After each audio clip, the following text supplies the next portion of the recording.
Hello दोस्तों, welcome to my channel engineer Pradeep Soni. प्यारे बच्चों, आज का टॉपिक हम लेके आए हैं कैलेंडर। इससे पहले हमने क्लॉक का पूरा 4 पार्ट बनाया है, पार्ट 1, पार्ट 2, पार्ट 3 और पार्ट 4 के बारे में पूरा क्लॉक मैंने बताया था। मगर आज से हम शुरू करेंगे कैलेंडर के बारे में। तो कैलेंडर क्या है और कैलेंडर में कितने टाइप के क्वेश्चन आते हैं और कहाँ कहाँ से क्वेश्चन आते हैं उसके बारे में चर्चा होगी। सबसे पहले कैलेंडर को पहचानने के लिए कैलेंडर में क्या क्या चीजें प्रेजेंट रहती है पहले वो देखें।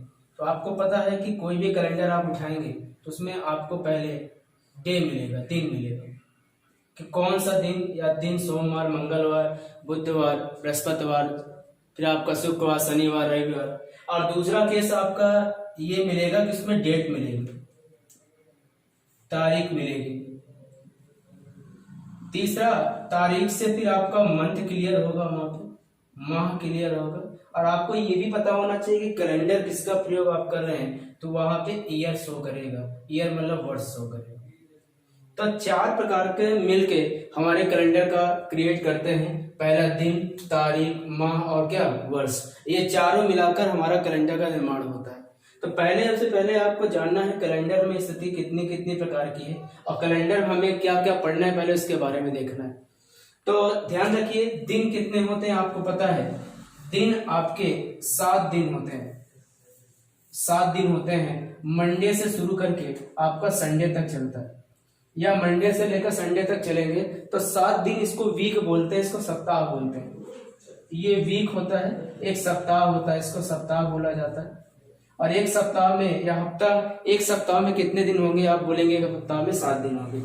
अगर मैं तारीख के बारे में बात करूं तो तारीख कौन कौन सी तारीख आपके अंतर्गत आएगी, तो तारीख में पहला जो आएगा वो 28 दिन आएगा, 29 दिन आएगा, 30 दिन आएगा और 31 दिन आएगी। ये आपका तारीख तो 1 to लेकर 31 तक आएगा। 1 से लेकर 31 तक तारीख आ सकती है। मगर माह के बारे में बात करें तो माह कौन कौन से होंगे आपको पता है। जनवरी से लेकर आपका दिसंबर तक माह का प्रयोग किया जाता है। वर्ष कौन कौन, वर्ष आपको पता है, एक वर्ष से स्टार्टिंग है और एक वर्ष से स्टार्टिंग से लेकर, एक वर्ष से लेकर आपको पता है अभी वर्ष चल ही रहा है 2020, 2021, 2022 समथिंग चलता चला जाएगा। तो ये हो गया इंट्रोडक्शन पार्ट कैलेंडर का। मगर कैलेंडर में हमें से पहले पढ़ने क्या है, पहले हम शुरुआत करेंगे वर्ष से, जहां पे आपको जानकारी लेनी है। आइए शुरुआत करते हैं वर्ष, और वर्ष में कितने प्रकार के क्या क्या है उसके बारे में देखिए। सबसे पहले आपको ईयर के बारे में जानकारी होनी चाहिए कि वर्ष क्या है और वर्ष में है क्या क्या। तो आपको पता है कैलेंडर में वर्ष 2 प्रकार के हैं, ध्यान रखिए। वर्ष हमेशा 2 प्रकार का, एक आपका सिंपल ईयर, एक आपका आएगा सिंपल ईयर और एक आपका आएगा लीप ईयर। एक आपका आएगा सिंपल ईयर और एक आपका आएगा क्या, लीप ईयर। अब हम बताएं साधारण वर्ष, इसको बोलेंगे हिंदी में साधारण वर्ष, इसको हिंदी में साधारण वर्ष, और इसको हिंदी में बोलेंगे लीप वर्ष। आपको बता दूं ये दोनों वर्ष आपके कैलेंडर में आते हैं और वर्ष 2 प्रकार के होंगे। इसको कहेंगे साधारण वर्ष, इसको कहेंगे लीप वर्ष। साधारण वर्ष में ध्यान रखिएगा, साधारण वर्ष में जो फरवरी होगी वो फरवरी 28 दिन की होगी। फरवरी कितने दिन की होगी, 28 दिन की। मगर जो लीप वर्ष होगा, लीप वर्ष में जो फरवरी होगी वो आपकी होगी 29 दिन की। तो साधारण वर्ष में फरवरी 28 दिन की और लीप वर्ष कितने दिन की होगी, 29 दिन की। मगर इसमें एक साल में 365 दिन होते हैं। और इसमें अगर मैं बात करूं एक साल का, तो इसमें एक साल की बात करूंगा तो 366 दिन होंगे। आपको बता दूं लीप और साधारण वर्ष में फर्क यही है कि इसमें एक साल में 365 दिन होता है और इसमें एक साल में कितने होते हैं, 366 दिन। ये आपको लर्न होना चाहिए। अगर ये आपको लर्न नहीं होगा तो आगे कैलेंडर में बहुत सारी प्रॉब्लम होगी। तो कैलेंडर का पूरा पार्ट पढ़ने के लिए पहले आपको बेसिक जरूरत है, इसलिए पहले हम बेसिक के बारे में बात कर रहे हैं ताकि आप चीजें आसानी से सीख पाए। देखिए साधारण वर्ष, कोई भी वर्ष अगर पहचानना है कि आपको बताना है कि सिंपल ईयर है कि लीप ईयर है। अगर दोनों वर्ष को पहचानने के लिए आपको बता दूं, वर्ष को ध्यान रखिएगा, वर्ष को 4 से भाग करेंगे, वर्ष को 4 से भाग करेंगे। अगर वर्ष को 4 से भाग करेंगे, अगर वर्ष 4 से पूर्णतः कट जाए तो वो सिंपल ईयर होता है।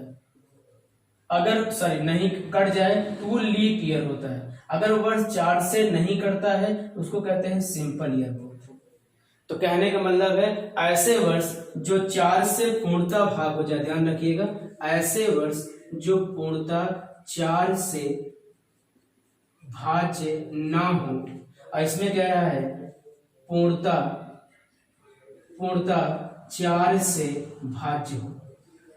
बात यहाँ पे आ रही है कि अगर वर्ष 4 से पूर्णतः भाज्य नहीं होगा उसे कहेंगे सिंपल ईयर, अगर 4 से भाज्य हो जाएगा उसे बोलेंगे लीप वर्ष। ठीक है, कोई भी वर्ष को पहचानने के लिए ध्यान रखिएगा 4 से भाग करेंगे और 4 से भाग करने पे अगर वह पूरी तरह कट जाती है तो लीप वर्ष कहलाएगा, अगर वह पूरी तरह नहीं कटती है तो वो साधारण वर्ष कहलाएगा। मगर सबसे पहले आपको ये जानना जरूरी है कि क्या कोई भी वर्ष अगर मान लो 2016 दिया है, क्या पूरे को 4 से भाग करेंगे? नहीं, 4 का रूल क्या था, मैथ में मैं आपको पढ़ाऊंगा तो मैथ्स वाले टर्म में आपको बताऊंगा कि कोई भी संख्या अगर 4 से भाग दी जाती है तो पूरी संख्या 4 से मत भाग करिए। जब भी संख्या 4 से भाग करना है आखिरी के 2 मान भाग करिए। अगर आखिरी के 2 मान 4 से कट गए तो लीप वर्ष है, अगर आखिरी के 2 मान 4 से नहीं कटे तो साधारण वर्ष है। जैसे मैंने कहा 2016 क्या है, 2016 क्या है तो आपने कहा 4 से भाग करिए, पूरा मत भाग करिए, आखिरी मान 4 से भाग करिए बस। चलिए 4 चौक 16, पूरा कट गया तो कौन सा वर्ष है? लीप वर्ष है। अगर कहीं लिखा है 1990, अब भाई इसको किससे भाग करेंगे? इसको भाग करेंगे 4 से। क्या ये वाला लास्ट वाला नंबर कटेगा? नहीं कटेगा। ये कौन सा वर्ष है? साधारण वर्ष। तो ध्यान रखिएगा, इसको आप लिख सकते हैं कि ऐसे वर्ष के आखिरी 2 अंक जो पूर्णतः कट जाए 4 से वो लीप वर्ष है, और जो पूर्णतः 4 से न कटे वो क्या है? साधारण वर्ष है।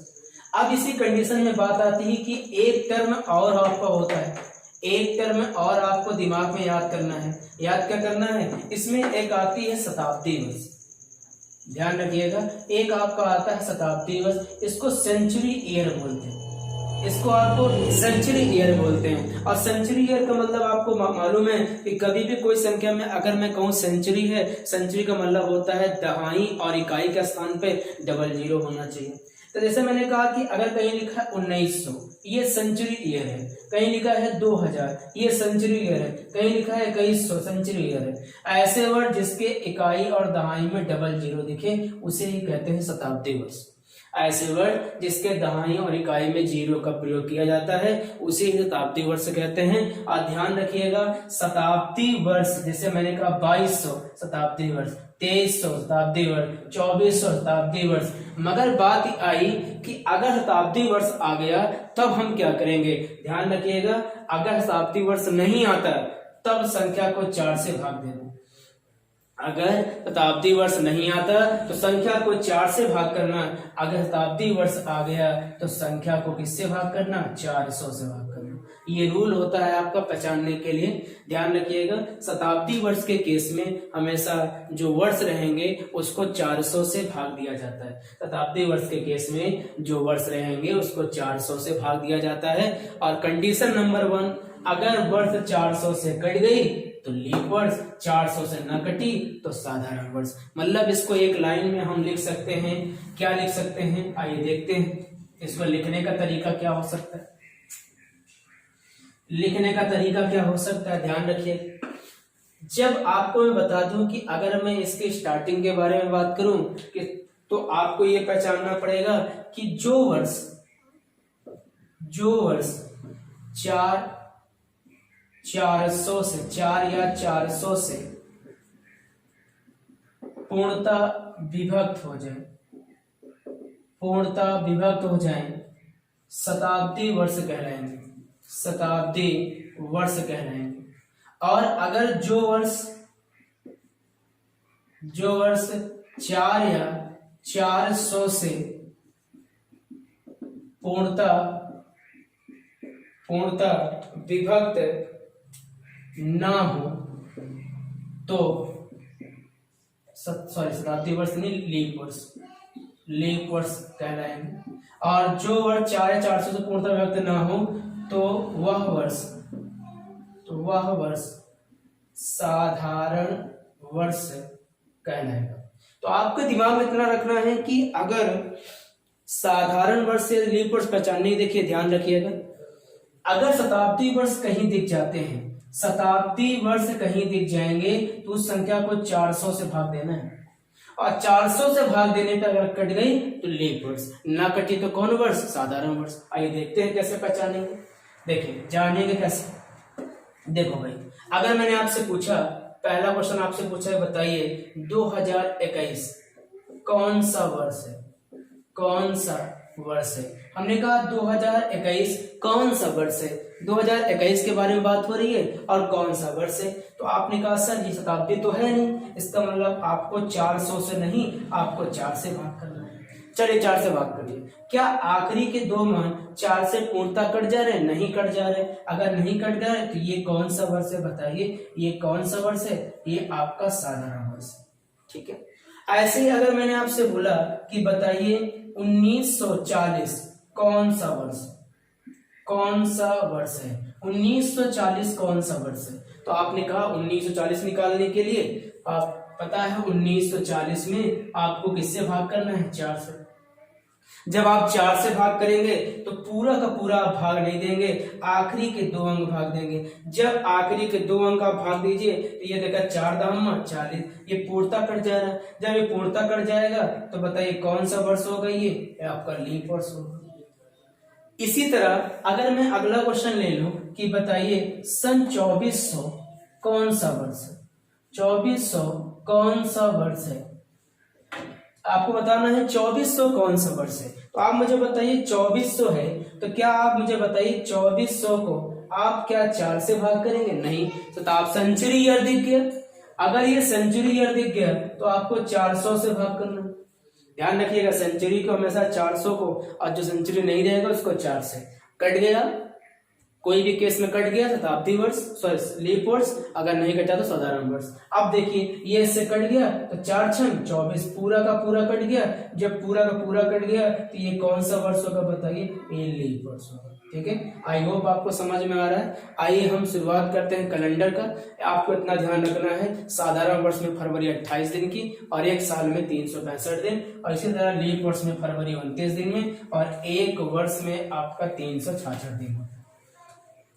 सबसे पहला क्वेश्चन कैलेंडर में क्या पूछा जाएगा, आपके एग्जाम में पूछा गया क्वेश्चन है कि आप मुझे बताइए 1 जनवरी स्टार्ट हो रहा है, यहां से आप समझिएगा 1 जनवरी सन 1 जनवरी सन 1 को कौन सा दिन था, आपसे क्वेश्चन है। 1 जनवरी सन 1 को कौन सा दिन था, ये क्वेश्चन है। तो ध्यान रखिएगा, आपको बता दूं कि सन 1 और जनवरी और 1 तारीख सब स्टार्टिंग डेट है। अगर मैं कहूं कि आप कहते हैं नया साल मुबारक, इसका मतलब नया साल आप कब मानते हैं, 1 जनवरी को। तो जब कैलेंडर की उत्पत्ति, एक तरह के कैलेंडर को बनाया गया, तो आपको बता दूं तारीख 1 बनाया गया, माह में जनवरी लाया गया, सन में 1 लाया गया। ये स्टार्टिंग है कैलेंडर की। और आपको बता दो दिन में सबसे पहला दिन किसको लाया गया, सोमवार को लाया गया।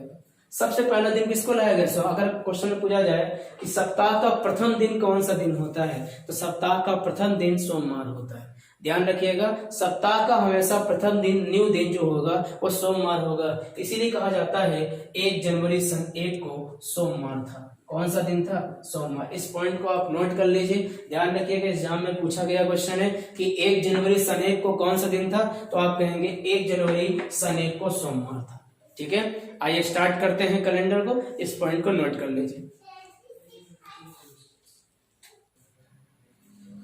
देखिए आपको मैं बता दूं कि जो पहला टॉपिक आपका कैलेंडर का आएगा, सबसे पहले देखिए ध्यान रखिएगा, कई टाइप है कैलेंडर का, तो ध्यान रखिएगा मैं स्टेप बाय स्टेप पढ़ाऊंगा ताकि आपको पूरा का पूरा कैलेंडर आ जाए। और इम्पोर्टेंट है, चाहे वो मैथ्स में ले लो चाहे वो रीजनिंग में ले लो। ठीक है, एक्स्ट्रा डे, अतिरिक्त दिन और विषम दिन की संख्या ज्ञात करना। देखिए अतिरिक्त दिन और विषम दिन क्या होता है, सप्ताहों की संख्या को छोड़कर, ध्यान रखिएगा, सप्ताहों की संख्या को छोड़कर बची जो भी रिमाइंडर पार्ट होता है उसी को अतिरिक्त विषम दिन कहते हैं। सप्ताह की संख्या मतलब 1 2 3 4 5 6 7, इसको कहेंगे सप्ताह। अगर पूर्ण रूप से सप्ताह पूरा हो जाए, सप्ताह के बाद जो भी दिन चलेंगे उसी को बोलेंगे, कौन सा दिन बोलेंगे, उसी को बोलेंगे अतिरिक्त, या कौन सा दिन बोलेंगे, विषम दिन बोलेंगे।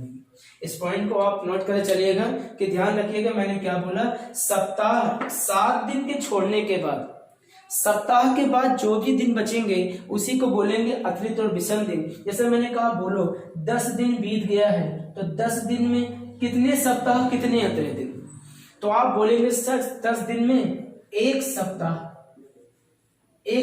बीत गया और कितने अतिरिक्त दिन बचे हैं, तो आप कहेंगे सर 3 अतिरिक्त दिन बचे, 3 अतिरिक्त दिन, मतलब एक सप्ताह और 3 अतिरिक्त दिन बचेंगे। तो ध्यान रखिएगा आपको यहां से सीखने को मिला कि 10 दिन में एक सप्ताह और 3 अतिरिक्त दिन होता है। ठीक है, तो आपको बता दूं कभी भी कोई भी क्वेश्चन अतिरिक्त दिन पूछे कि अतिरिक्त और विषम दिन ज्ञात करिए, तो आप इस पॉइंट को लिख लीजिए कि कभी भी अतिरिक्त या विषम दिन ज्ञात करने के लिए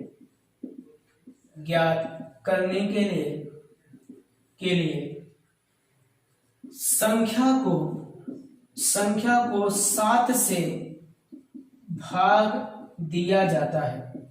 जो भी संख्या रहेगा उसको किससे भाग दिया जाएगा, 7 से भाग दिया जाएगा। जब आप 7 से उसको भाग दे देंगे तो भाग देने पर ध्यान रखिएगा, भाग देने पर ऐसे आएगा कुछ, ये आपको हमेशा सप्ताह की संख्या दर्शाएगा, ये आपको सप्ताह की संख्या बताएगा कि कितने सप्ताह हो गए हैं। और ये जो लास्ट में आपका आएगा, ये लास्ट में हमेशा आपको शो करेगा अतिरिक्त दिन को शो करेगा, ये आपको अतिरिक्त। तो आपको बता दूं कभी भी अतिरिक्त या विषम दिन ज्ञात करने के लिए संख्या को 7 से भाग दिया जाता है। अगर संख्या को 7 से भाग करेंगे और 7 से भाग करने पर अगर जो भागफल आएगा वो सप्ताह की संख्या को शो करेगा और जो आपका शेषफल आएगा वो अतिरिक्त दिन या विषम दिन को शो करेगा। ठीक है, आइए हम क्वेश्चन लेते हैं और क्वेश्चन से लगाते हैं कि किस तरह के क्वेश्चन आएंगे और कैसे हमें लगाने हैं। ठीक है,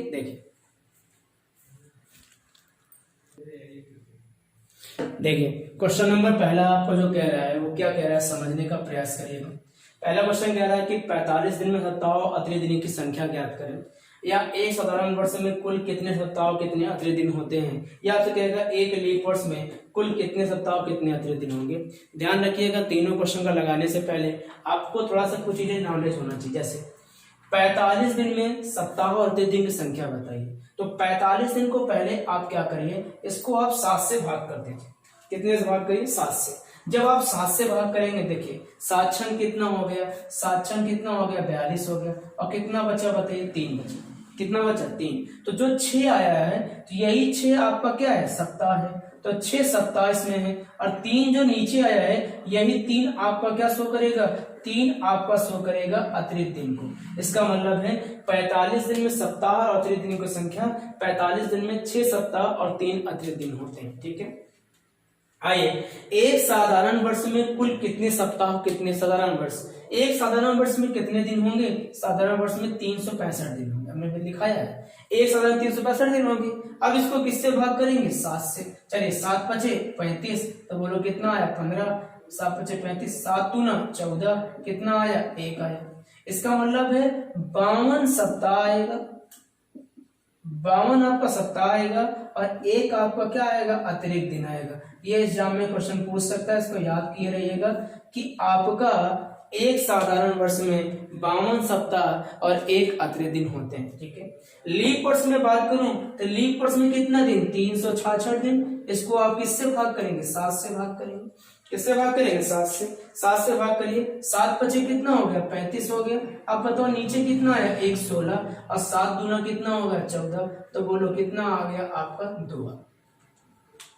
इसका मतलब इनको कह सकते हैं ये आपका आएगा 52 सप्ताह और कितना अतिरिक्त दिन आएगा बताइए, 2 अतिरिक्त दिन आएगा। ये आपको जानना जरूरी है कि इसका मतलब है, ये सब नॉर्मल क्वेश्चन है जहां से आप सीख सकते हैं। देखिए स्टार्टिंग पॉइंट ये है कि कोई भी संख्या का अगर सप्ताह अतिरिक्त दिन निकालना है तो आपको संख्या को 7 से भाग करना है। 7 से भाग करने पर जो भागफल आएगा वो सप्ताह की संख्या दर्शाएगा और जो शेषफल आएगा वो अतिरिक्त या विषम दिन को शो करेगा।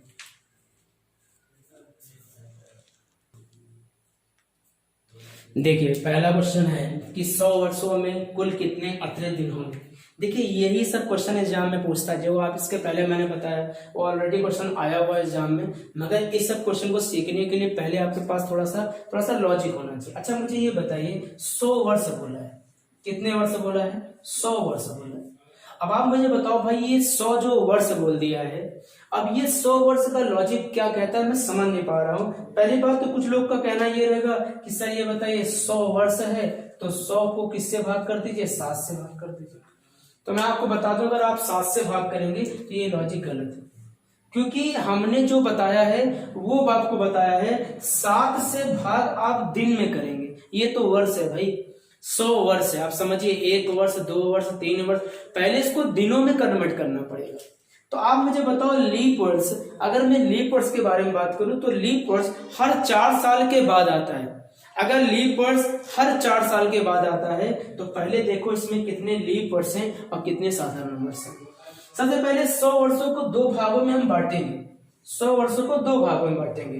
कैसे बांटेंगे? इसमें देखो यार, अगर पहला साल हम देखें तो लीप वर्ष कब पड़ा होगा? लीप वर्ष पड़ा होगा चौथे साल, फिर 8वें साल, ऐसे। लीप वर्ष के बारे में अगर हम बात करें, समझिएगा, लीप वर्ष के बारे में बात करें तो लीप वर्ष पहला पड़ा होगा 4, फिर 8, फिर 12, ऐसे पड़ा होगा। तो लीप वर्ष 100 में कितने आएंगे? अगर मैं 100 में लीप वर्ष निकालूं तो आपके आएंगे 24 लीप वर्ष। कितने लीप वर्ष? 24 लीप, 24 चौका 96, 24 लीप वर्ष समथिंग आएगा। अब जो बचेगा वो साधारण वर्ष होगा। 24 लीप वर्ष और साधारण वर्ष कितने बचेंगे? साधारण वर्ष बचेंगे 76 साधारण वर्ष बचेगा, 76 साधारण वर्ष बचेगा। इसका मतलब है 100 वर्ष में 24 लीप वर्ष, 76 साधारण वर्ष। अब आप मुझे बताइए एक लीप वर्ष में कितने अतिरिक्त दिन होते हैं? तो एक लीप वर्ष में, समझिएगा, एक लीप वर्ष में जो आपका अतिरिक्त दिन होता है वो आपका होता है 2। अगर एक लीप वर्ष में अतिरिक्त दिन 2 होता है तो आप बताइए 24 लीप वर्ष में 24 का 2 में गुणा कर देंगे, 24 गुना कितना? 48 दिन एक्स्ट्रा आ जाएगा। अभी मैं दिन में कन्वर्ट कर रहा हूं और सप्ताह से हमें लेना देना नहीं, कि सप्ताह जो होती है, आप कहेंगे सप्ताह की काउंट नहीं किया, क्योंकि सप्ताह 7 से पूरा कट जाए। सप्ताह को लेने का कोई मतलब नहीं, हमें केवल जो एक्स्ट्रा दिन है उसी को लेने की जरूरत है, ठीक है। 76 वर्ष में एक साधारण वर्ष में अतिरिक्त दिन कितने होंगे बताइए? एक साधारण वर्ष में जो आपका अतिरिक्त दिन होगा, अतिरिक्त दिन जो होगा वो 1 होगा। कितना होगा? 1 होगा। अगर 1 होगा तो 76 को किससे गुणा करेंगे? 1 में, और आंसर कितना आएगा बताइए? 76 आएगा। कितना आएगा? 76 आएगा। अब हम दोनों को जोड़ेंगे, और जोड़ने के बाद अब हम 7 से भाग करेंगे। कैसे भाग करेंगे? आप 48 और 76 को जैसे ऐड करेंगे तो ये कितना हो जाएगा? ये हो जाएगा 8 6 14, हासिल कितना? 1, 7 4 11, 11 है कितना? 12, 100 कितना आया? 24 दिन आया। 100 कितना आया? 24। अब 124 दिन को हम क्या करेंगे? 124 दिन को हम क्या करेंगे? 7 से भाग करेंगे। चलिए 7 करना 7 करना कितना? 54, और 7 49, तो कितना आया बताइए? 5। इसका मतलब हम यहां से एक कंडीशन हमें मिलके निकली कि 100 वर्षों में 5 अतिरिक्त दिन होते हैं। कितने अतिरिक्त दिन होते हैं? 5। तो आपको मैं बताना चाहता हूं कि कोई भी क्वेश्चन अगर वर्ष देता है तो आपको ऐसे करना पड़ेगा। तो कितने लीप वर्ष हैं, कितने अतिरिक्त, कितने साधारण वर्ष हैं। अगर लीप वर्ष मालूम चल गया उसको 2 से गुणा कर देना, साधारण वर्ष मालूम चल गया उसको 1 से गुणा कर देना, और 1 से गुणा करने के बाद आप उस टर्म को आसानी से निकाल सकते हैं। मगर कल को पूछा 200 वर्षों में बताइए, 300 वर्षों में बताइए, 400 वर्षों में बताइए, तो आपको बता दूं आपके एग्जाम में 2 क्वेश्चन आ चुका है। पूछा गया है कि 400 वर्षों में अतिरिक्त दिन कितने होंगे। तो अगर आपको लगता है कि हमें निकालना पड़े तो मैं एक टेबल बना दे रहा हूं, जिस टेबल के माध्यम से आप पूरा का पूरा याद कर सकते हैं, ठीक है। आइए देखते हैं।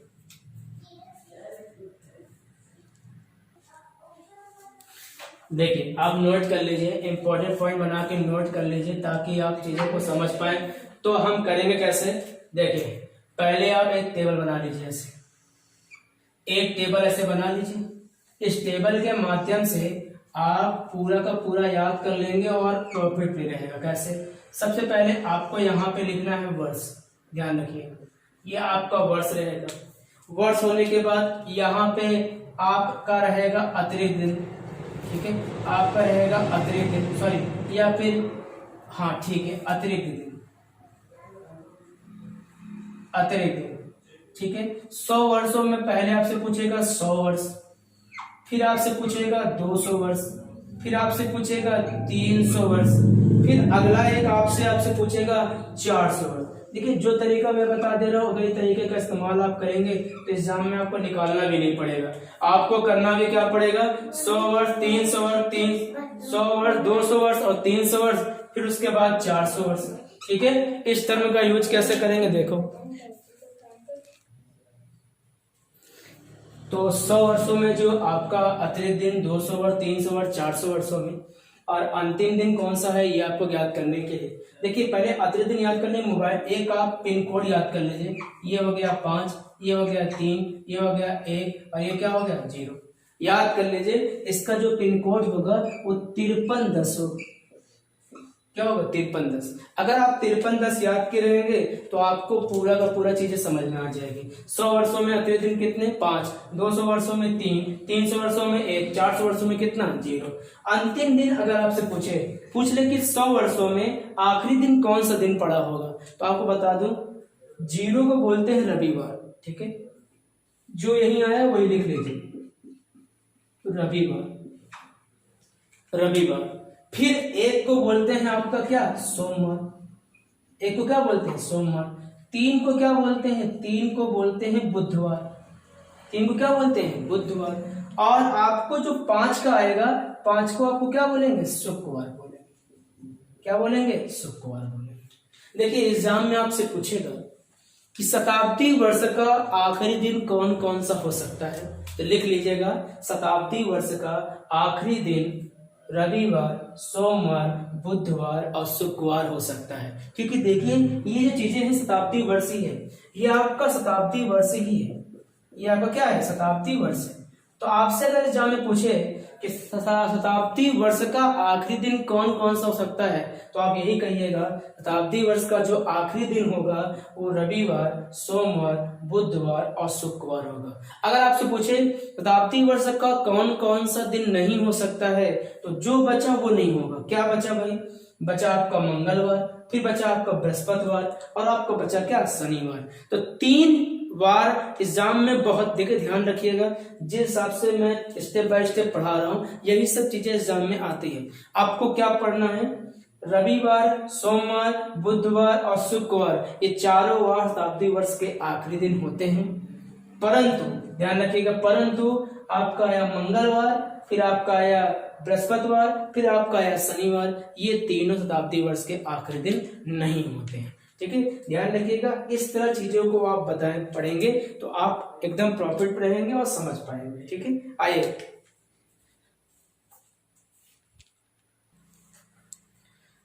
एक नोट पॉइंट डाल के और लिख लेंगे आप, उसके बाद आगे चर्चा नेक्स्ट वीडियो में हम बताएंगे और पूरा का पूरा टॉपिक हम खत्म करेंगे। समझिए आपके एग्जाम में आता है कि बताइए 400 वर्ष में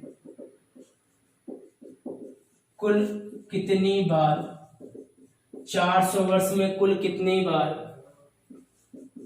लीप वर्ष का प्रयोग किया जाता है। तो आपको बता दूं 400 वर्षों में अगर बात करूं तो कुल कितनी बार लीप वर्ष आएगा, तो ध्यान रखिएगा 400 वर्षों में 97 बार लीप वर्ष आता है, 97 बार। अगर कहेगा 100 वर्षों में लीप वर्ष कितनी बार, तो आप कहिएगा 100 वर्षों में लीप वर्ष 24 बार।